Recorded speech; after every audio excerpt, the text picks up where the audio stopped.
पशु समझ करके मनुष्य को तीर मार दिया। जो परे है हमारी बात समझते हो। श्रवण कुमार के माँ बाप ने श्राप दे दिया कि मेरे बेटे को तुमने मार दिया, अब मैं जिंदा नहीं रह सकता। मैं जैसे तरफ कर मर रहा हूं, तुम भी तरफ कर मरोगे। श्राप पाया था।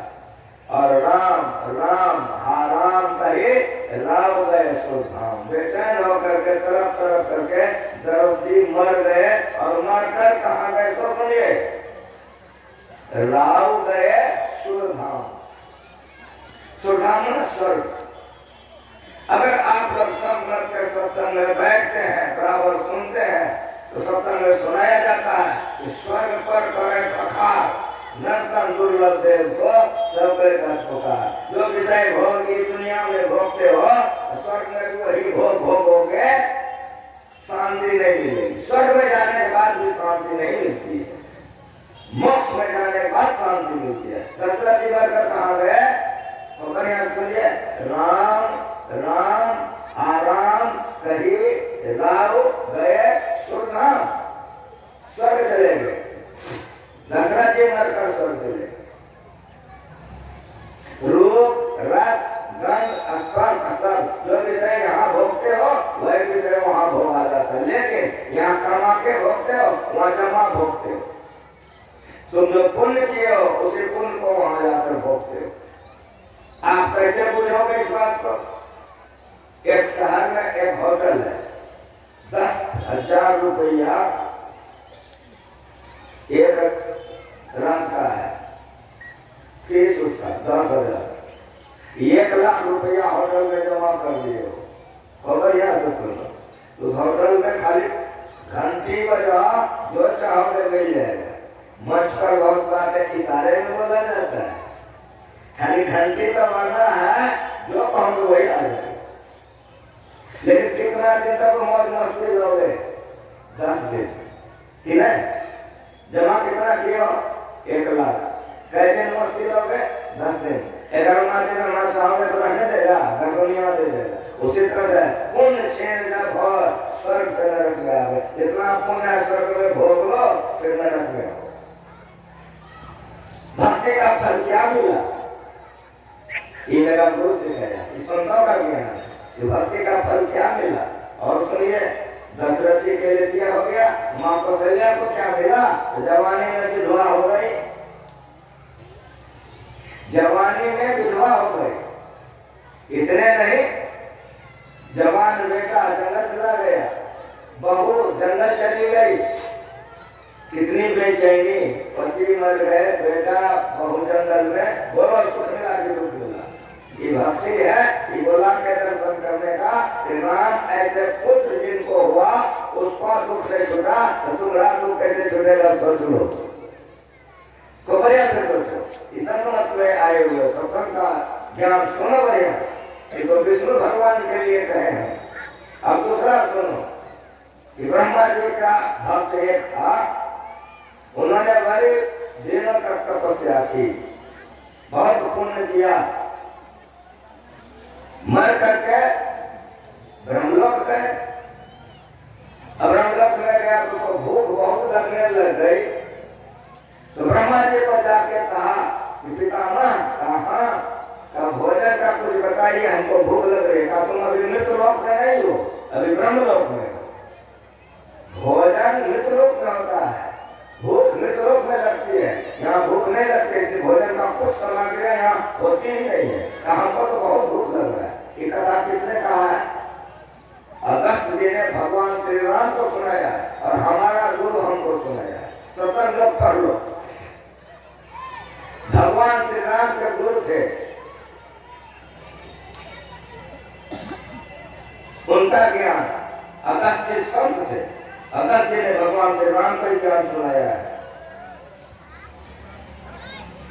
हमारे गुरु सुने ब्रह्मलोक गए, उसका नाम था राजा श्वेत। काफी भूख से पकड़ा, बहुत हालत खराब है, कुछ खाने के लिए बताइए। तब काफी हाथों कुछ खाने का नहीं है, तुम मर करके आए हो, तुम्हारा मुर्दा वाला शरीर रखा हुआ है, विमान लिया आकर के मुर्दा खा के गए।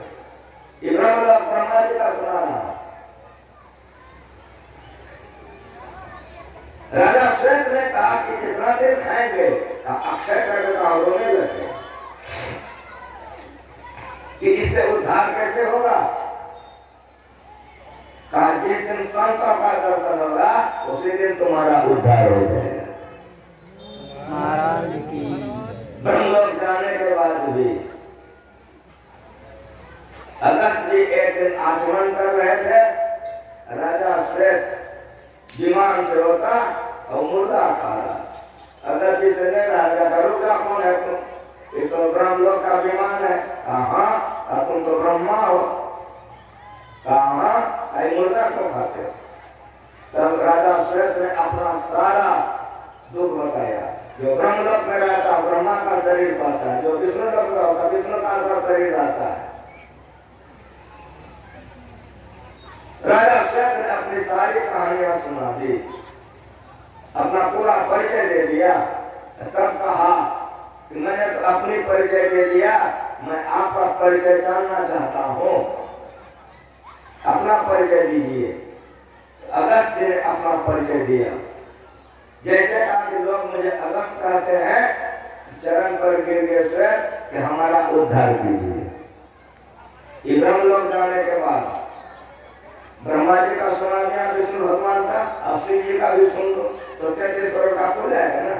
33 स्वर्ग में 3 बड़े सरदार हैं, श्रेष्ठ हैं, बड़े हैं। ये 3 का सुन लीजिए तो सबका हो जाएगा। शिव जी का तपस्या किया एक भक्त ने, बहुत दिनों तक तपस्या की। भगवान शंकर खुश हो गए, माँ पार्वती को साथ में ले लिया। अभी चलो वो बहुत दिनों से तपस्या कर लिया, दर्शन दे दे। आँख खोलो, आँख खोला, वरदान मांगो। जिसके माथे पर हम हाथ रख दे वो भस्म हो जाए। शिव जी ने कहा कि एवं मस्त, इसी चर्चा है। शिव जी ने उस भक्त को कहा एवं मस्त, जिसके माथे पर हाथ रखोगे वो भस्म हो जाएगा। जब शिव जी ने ये आशीर्वाद दे दिया, बगल में तो पार्वती बैठी थी, तो भगवती जी उससे सुंदर पैजामानी हो वो करेगी नहीं ना। तो पार्वती का रूप दर्शन करके वो भक्त कामातुर हो गया, मन उसका गड़बड़ हो गया। सोचा कि इन्होंने तो आशीर्वाद देवे किया है, माथा पर हाथ रखने से भस्म हो जाएगा, तो शिवरे जी के माथा पर हाथ रख देंगे तो इसको लेके चल देंगे। इसी चर्चा है, साफ साफ सुनो। ऐसा विचार करके वो भक्त आगे बढ़ा। शिव जी जान गए हमारे माथा पर हाथ देगा ये, तो शिव जी भागे जा रहे हैं और वो भक्त उसको रपेटे जा रहा है। तो जो भागे जा रहे थे वो लपेटे जा रहा था। तो भगवान विष्णु ने देखा कि बड़ा अनर्थ हो जाएगा। ये अधर्मानी जो मन सोते देते हैं, तो विष्णु भगवान ने क्या किया कि पार्वती का रूप बना करके बीच में प्रकट हो गया और उसको रुक गया। तब पार्वती ने पूछा कि उसके पीछे क्यों दौड़ रहे हो? मेरे लिए ना। भक्त ने कहा हाँ आप ही के लिए। हम तो तुम्हारे साथ जाने के लिए तैयार हैं। सोचा कि रास्ते में सौदा पट गया, रुक गया, वो कैसे दौड़ेगा शिव जी के पीछे? हम तो तुम्हारे साथ जाने के लिए तैयार हैं, लेकिन मेरी बात सुनो। कहा बोलिए। हम शिव जी के साथ रहते हैं, क्यों तुमको पता है? कहा नहीं। कहा तो शिव जी का नाच बहुत पसंद है, वो नाच करके दिखाते हैं। मैं नाच का प्रेमी हूँ, अगर तुम नाच करके देखा तो हम तुम्हारे साथ हैं। कामी का बुद्धि खत्म हो जाता है, क्रोधी का। वो बढ़िया से सुनो, सुने आए सब। कहा तुम नाचो तो नाचने लग गया, कामी से दो करना।